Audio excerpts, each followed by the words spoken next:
정성껏 준비하신 기도 감사드립니다.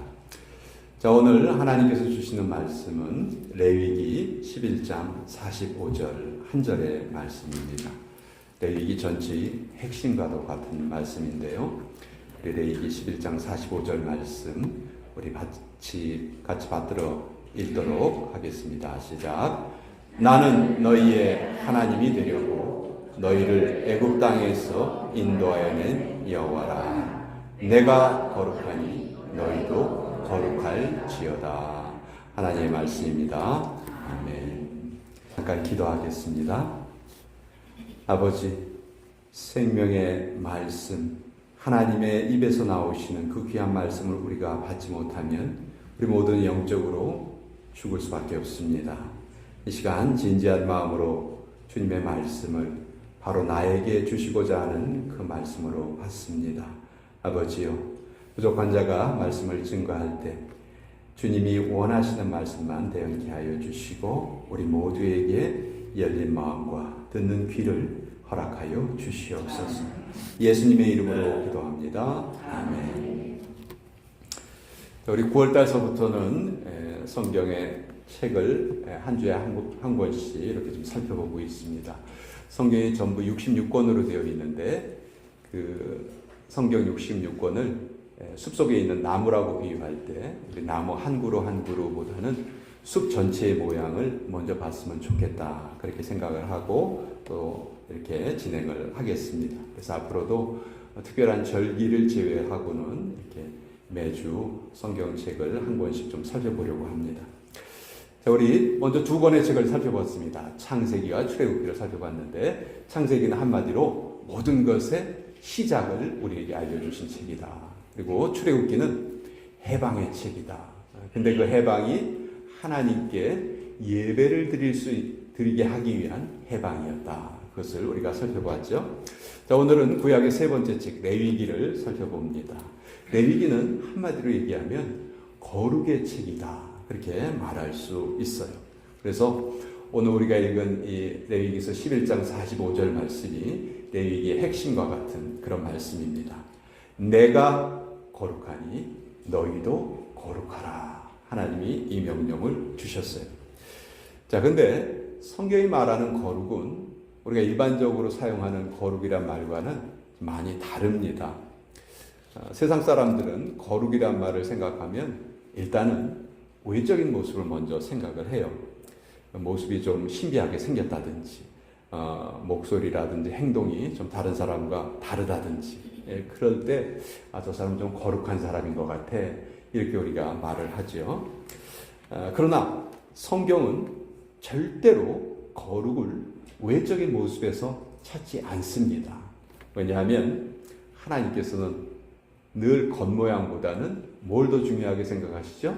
네, 속사람, 우리의 중심을 더 중요하게 보시죠. 사무엘상서 16장 7절에 보면 사람은 외모를 보거니와 나 여호와는 중심을 보느니라, 이렇게 하나님이 분명히 말씀하셨어요. 그래서 성경이 말하는 거룩은 결코 외적인 모습이 아니에요. 그거보다 더 중요한 것이 있습니다. 그것은 바로 우리의 내적인 모습, 즉 하나님과 내가 어떠한 관계를 맺고 있는가. 성경은 그것을 거룩이란 말로 표현을 합니다. 오늘날 우리가 쓰는 말로는 거룩이란 말과 가장 가까운 말이 구별되었다, 다르다, 이런 말이에요. 즉 우리가 저 사람 저 기본이 안 됐어, 그런 말을 우리가 듣는다면 너무너무 부끄러운 일 있잖아요. 마찬가지로 우리 하나님의 백성들에게는 불신자와는 다른 무엇인가가 있어야 되는데 레위기서에서는 그것을 바로 거룩이란 말로 표현한다는 것이죠. 그래서 우리가 우리를 성도라고 부를 때 그 성자가 거룩할 성자잖아요. 구별된 무리다, 이런 뜻이죠. 불신자들은 이 세상이 전부인 줄 알고 살아가요. 그렇지만 우리들은 눈에 보이지 않는 하늘나라를 소망하면서 살아가는 존재죠. 그래서 하나님께서 우리 성도들에게 두 가지를 요구하세요. 첫째는 마태복음 5장 48절에 있는 말씀인데, 하늘에 계신 너희 아버지의 온전하신과 같이 너희도 온전하라. 너희도 온전하라. 이것이 첫 번째 명령이고, 두 번째 명령은 오늘 레위기서 11장 45절에 있는 내가 거룩하니 너희도 거룩해야 한다. 온전과 거룩. 이 두 가지가 우리 하나님의 백성으로서 우리가 꼭 갖춰야 될 덕목이라는 거죠. 근데 여러분 어떠세요? 온전함과 거룩함. 듣기만 해도 좀 부담스럽고 벅찬 그런 단어들이에요. 우리 속사람을 잘 들여다보면 볼수록, 또 우리가 정직하면 정직할수록 우리가 이 두 단어에서는 거리가 멀다 하는 걸 우리가 알게 돼요. 근데 왜 성경은 이런 명령을 우리에게 주시는 걸까요? 우리를 기죽이려고 우리가 달성하지도 못할 목표를 우리에게 주시는 게 아니에요. 성경을 읽다 보면 수없이 많은 그 믿음의 사람들 이야기를 우리가 읽게 되죠. 게다가 하나님의 아들 예수님께서는 우리 일부러 사람의 몸을 입으시고 이 땅에 내려오셔서 우리를 대신해서 모든 고통을 다 당하시고 십자가 위에서 피 흘려 돌아가셨어요. 자, 수많은 신앙의 영웅들의 모습, 또 우리 하나님의 아들의 모습, 이런 걸 우리가 성경을 읽으면서 우리 마음속에 새기면 때로는 우리 자신의 모습과 비교하면 우리가 너무 부끄럽다 못해서 참 난 살 가치도 없는 그런 존재인가 봐 이렇게 낭망하게 돼요. 너무 비교 대상이 너무 우리와는 거리가 먼 사람처럼 느껴지죠. 만약 우리가 성경을 읽으면서 이런 생각에 빠진다면 이걸 제일 좋아할 존재는 바로 마귀입니다. 성경은 절대로 우리를 낙심케 하려는 의도로 우리에게 주신 말씀이 아니에요. 하나님께서 우리에게 온전하라, 거룩하라 이 두 명령을 주신 이유는 이제 우리가 지금은 부족하지만 계속해서 신앙생활을 해나가면서 앞서거니 뒤서거니 우리 모두가 이런 모습을 이룰 것이다. 이런 존재로 바뀌어질 것이다. 이것을 우리에게 알려주시는 거예요. 그러니까 우리를 격려하시고 우리에게 소망을 주시려는 그런 목적으로 성경이 기록된 거예요. 하나님은 절대로 우리를 낙심케 하시는 분이 아니고 우리로 능히 감당케 하시는 분이시다. 그래서 오늘 이것을 우리가 마음에 잘 새기고 이 거룩하라는 말씀을 좀 살펴봤으면 좋겠습니다. 자, 이 레위기가 레위기가 기록된 그 배경을 우리가 좀 알아야 되는데요. 자, 하나님께서 모세를 통해서 이스라엘 백성들을 이제 가나안 땅으로 이끌어 가시죠. 자, 그때 이스라엘 백성들의 삶의 모습은 그 이전에 430년 동안을 노예로 살았어요. 그리고 이제 처음으로 광야길을 가는 그런 상황입니다. 광야 생활에 대해서는 아무것도 아는 게 없어요. 생전 처음 가보는 길이에요. 그 길이 얼마나 힘들고 얼마나 어려운 길인가 그거조차도 모르는 거예요. 자, 이럴 때 하나님께서 이스라엘 백성들에게 다른 여러 가지 명령을 내리실 수 있었을 거예요. 예를 들어서 얘들아, 앞으로 너희가 한 번도 경험해보지 못한 거친 광야길을 걸어가야 할 텐데 어떤 어려운 일이 있어도 꼭 참아라, 인내해라 라든지, 아니면 너희가 생전 처음 보는 무서운 도적대를 만날 수도 있는데 겁내지 마, 내가 지켜줄게.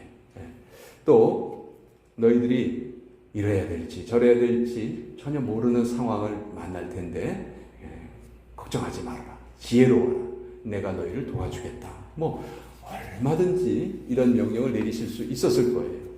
그런데 하나님은 그런 모든 명령은 내리지 않으시고 딱 한 가지를 요구하세요. 그것이 바로 거룩하라, 이렇게 말씀하고 계시는 거예요. 왜 다른 여러 가지 명령을 다 내리실 수도 있었는데 오직 거룩하라는 이 한 가지 명령을 내리셨을까? 왜 이 말이 그렇게 중요할까? 오늘은 이걸 좀 같이 나눠보려고 합니다. 자, 제가 말씀드린 대로 이스라엘 백성들이 지금 생전 처음 가보는 길을 가고 있단 말이에요. 사실 이런 순간에는요, 한두 가지의 덕목이 필요한 것이 아니고 모든 것이 다 필요해요.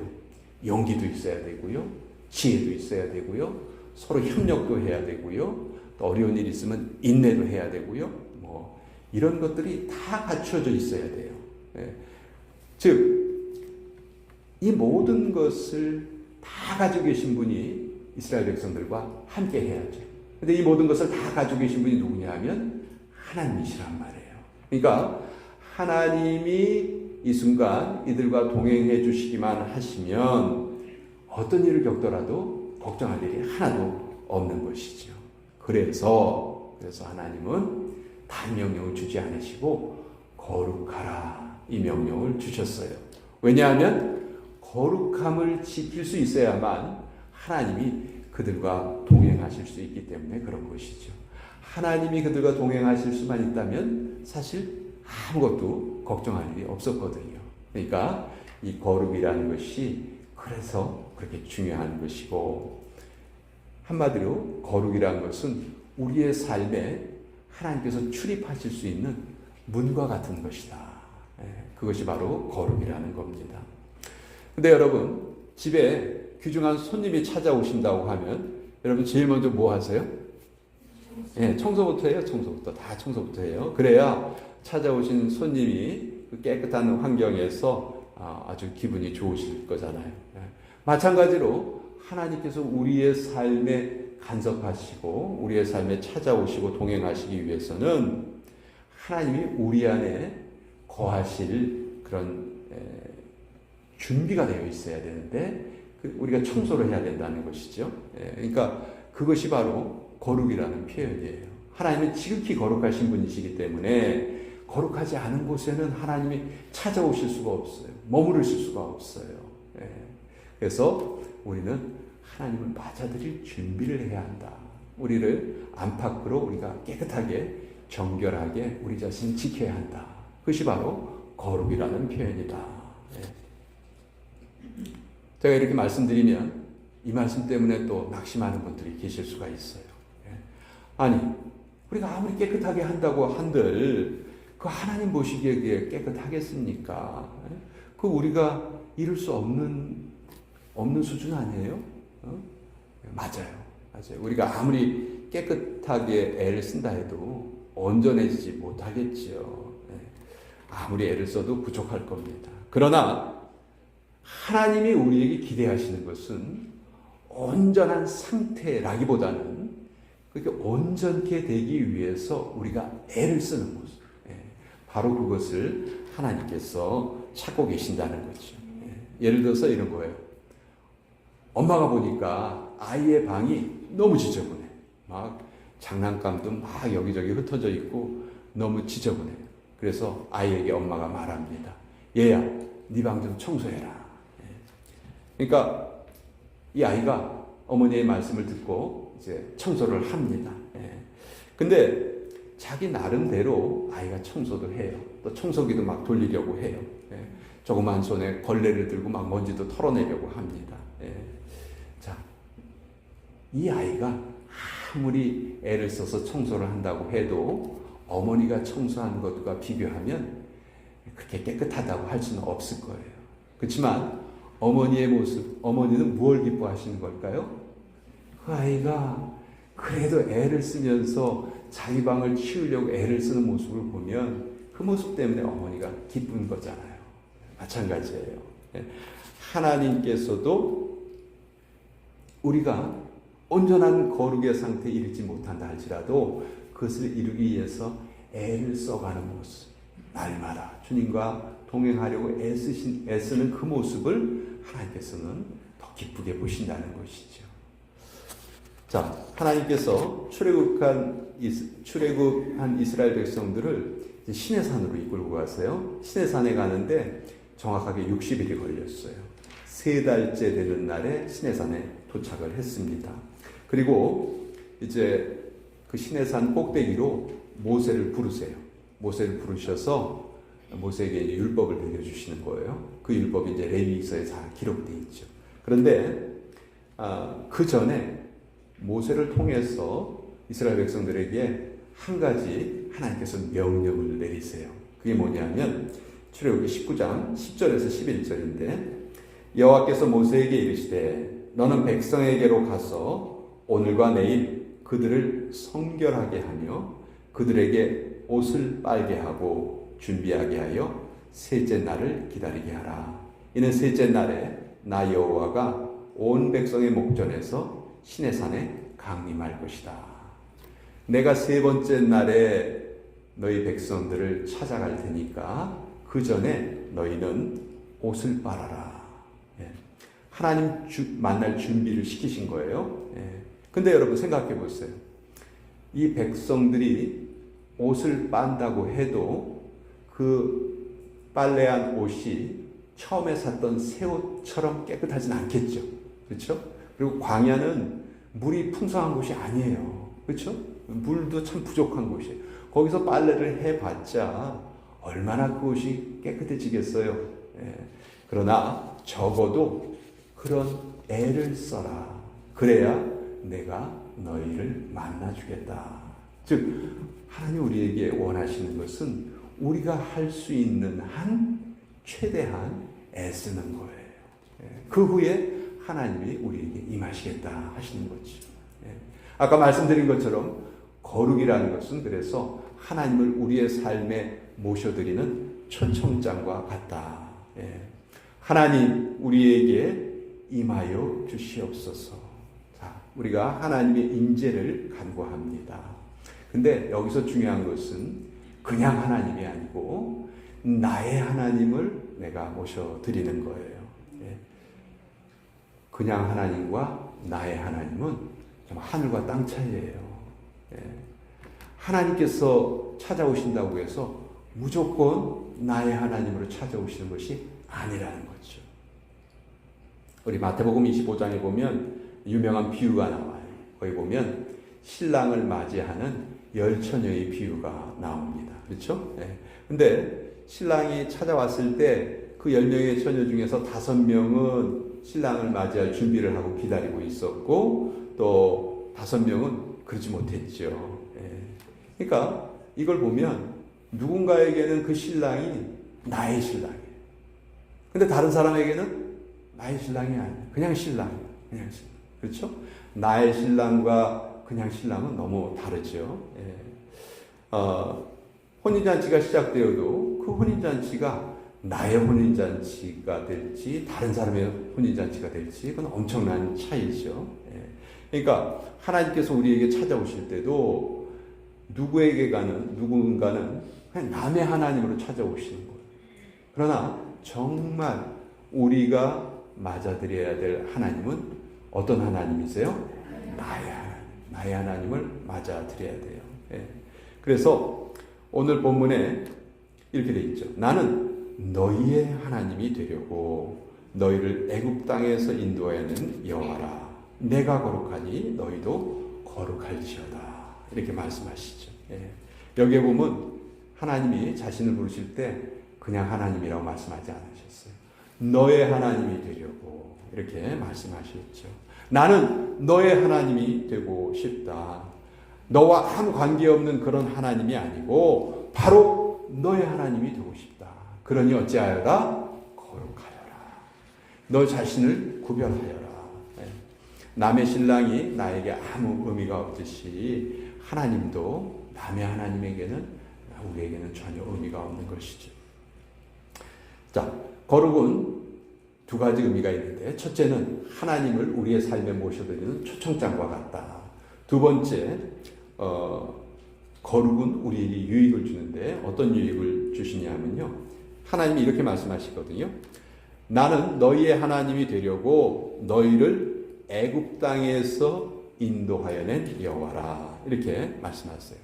사실 하나님이 얼마나 능력이 많으시고 얼마나 많은 기적을 행하시고 얼마나 정말 헤아릴 수 없는 많은 신비한 일을 하나님께서는 행하셨죠. 그렇지만 하나님은 그거 별로 자랑 안 하시거든요. 웬만하시면 하나님이 자랑 잘 안 하세요. 근데 여기에서는 하나님이 요 구절에서는 하나님의 자신을 자랑하세요. 나는 너희를 애굽 땅에서 이끌어낸 하나님이다. 예. 여러분 그 출애굽의 사건을 우리가 돌아보면요, 정말 굉장했던 사건이에요. 애굽에서 탈출하기 전에 하나님께서는 10가지의 재앙을 통해서 하나님의 능력을 애굽 전역에 다 보여주시죠. 결국 그렇게 버텼던 바로가 하나님께 무릎을 꿇습니다. 그리고 이스라엘 백성들을 다 나가게 하죠. 그 수없이 많은 이스라엘 백성들이 단 하룻밤 만에 430년 동안 노예 생활을 하다가 딱 하룻밤에 그 애굽에서 다 나와요. 정말 엄청난 사건이었어요. 근데 바로가 어떻게 해요? 보내놓고 나서 마음이 바뀌었어요. 그래서 다시 붙잡겠다고 쫓아오죠. 그때 어떤 일이 벌어집니까? 뒤에서는 애국 군대가 쫓아오고 앞에는 뭐가 가로막고 있어요? 홍해가 가로막고 있어요. 이스라엘 백성들이 어쩔 줄 몰라 할 때 모세가 그 유명한 고백을 하죠. 너희는 잠잠히 있어. 하나님이 어떤 분이신지를 알라. 그러면서 지팡이를 들어서 그 홍해물을 가릅니다. 홍해물을 가르니까 그 밑에 있던 그 홍해 밑바닥에 있던 땅을 마른 땅처럼 이스라엘 백성들이 다 건너요. 그 이스라엘 백성들이 건너는 동안에 하나님께서 구름으로 애국 백성이 애국 군대가 가까이 오지 못하게 다 막아주셨어요. 그리고 이스라엘 백성들이 다 건넌 후에 이제 그 구름이 거칩니다. 애국 군대가 어떻게 했을까요? 붙잡으려고 쫓아왔겠죠. 다 애국 군대가 그 바닷속으로 들어왔을 때 이제 하나님이 어떻게 하세요? 홍해가 다시 그 물이 합쳐지게 하시죠. 결국 애국 군대가 거기에서 다 물에 빠져서 죽고 맙니다. 정말 대단한 사건이었어요. 근데 하나님께서 거룩하라는 명령을 하시면서 왜 이 사건을 여기에서 말씀하시는 걸까요? 바로 여기에는 아주 귀한 뜻이 있어요. 하나님이 이렇게 말씀하시는 거예요. 이스라엘 백성들에게. 나는 너희에게 다시 한번 나의 능력을 보이기 원한다. 그러니 어쩌라? 거룩하라. 너희가 나와 올바른 관계를 맺어야만 내가 그 능력을 보일 수가 있다. 여러분, 하나님의 능력이 어디에서 나타나냐면 거룩한 곳에서 나타나는 거예요. 여리고성이 무너질 때 이스라엘 백성들이 최신식 무기로 여리고성을 공격했나요? 그렇지 않습니다. 그냥 여리고성을 하나님의 명령을 따라서 일주일 동안 빙글빙글 돌았어요. 그 빙글빙글 돌면서 자기 자신들을 이 세상과 구별시켰습니다. 즉 하나님과의 거룩함을 계속해서 그 일주일 동안 보여드린 거예요. 그럴 때 하나님의 능력이 나타났죠. 자, 오늘 우리에게도 똑같은 말씀을 하나님이 하고 계세요. 우리 모두는 다 하나님의 능력이 우리의 삶에 나타나기를 원해요. 그렇죠? 그거 원하지 않으시는 분들 아마 한 분도 없으실 거예요. 늘 하나님의 능력이 우리의 삶에 가득하기를 원해요. 근데 그러기 위해서는 조건이 있어야 된다는 거예요. 그 조건이 뭐예요? 우리가 거룩함을 지켜야 한다는 것이지. 거룩함이 사라지면 하나님의 능력도 사라집니다. 여러분, 오늘도 이 세상은 열심히 우리를 유혹해요. 아이고, 너무 그렇게 빡빡하게 살지 마세요. 좀 때에 따라서 적당하게 눈도 감아야죠. 거짓말도 필요하면 어느 정도 하시고, 뇌물도 필요하면 좀 쓰시고, 세금 그거 뭐하러 다 냅니까? 좀 떼먹고, 신앙생활 두고 대충대충 하세요. 주일 예배만 드리면 되지. 뭐 주중 예배니 아침 예배니. 아유, 그렇게 살다가 광신자 소리 들어요. 대충대충 사세요. 여러분, 이 말이 우리에게 얼마나 그럴듯하게 달콤하게 들리는지 몰라요. 그러나 성경은 우리에게 분명히 알려주십니다. 거룩함이 사라진 곳에는 하나님의 능력과 하나님의 임재도 사라진다는 거예요. 대충대충 사는 삶이 거룩할 수가 없어요. 그리고 그런 곳에 하나님의 능력이 절대로 나타나지 못합니다. 자, 제 설교를 정리하겠습니다. 거룩이란 것은 뭐냐? 첫째, 하나님을 우리의 삶에 모셔드리는 초청장과 같다. 그리고 거룩함이 있는 곳에만 하나님의 능력이 나타난다. 여러분, 우리 모두는 정말 하나님의 도우심이 너무너무 필요한 존재들이에요. 그러기 때문에 우리는 어때야 됩니까? 거룩해야 합니다. 거룩하기 위해서 애를 써야 돼요.